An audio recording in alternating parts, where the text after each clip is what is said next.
Disney thwarts DeSantis oversight board takeover using bizarre legal tie to King Charles III of Eng. The Walt Disney Company, amid its feud with Florida Governor Ron DeSantis, invoked King Charles III in its attempt to stifle efforts by the Republican governor to strip the company of its self-governance power in the state.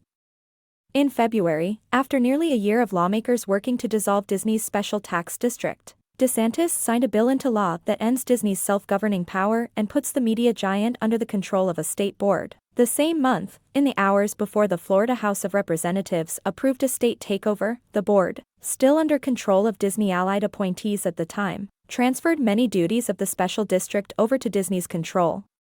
According to developer agreements signed into effect February 8, the same day the Florida House passed legislation to control aspects of Disney's land, the Reedy Creek Improvement District transferred most of its power to Disney for the next 30 years.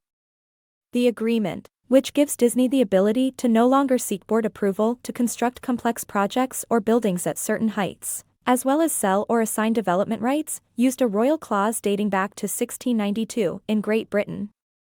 This declaration shall continue in effect until 21 years after the death of the last survivor of the descendants of King Charles III, King of England, living as of the date of this declaration, the document stated, referencing language used most often in the United Kingdom.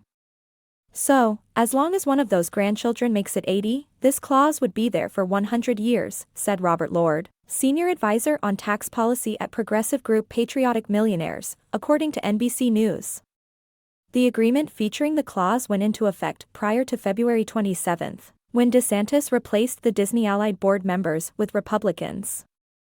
The moves were not widely discussed until a meeting of the Central Florida Tourism Oversight Board, CFTOB, formerly known as the Reedy Creek Special District. This essentially makes Disney the government, Ron Perry, a newly appointed member of the CFTOB, said at a February 27 meeting. This board loses, for practical purposes, the majority of its ability to do anything beyond maintain the roads and maintain basic infrastructure.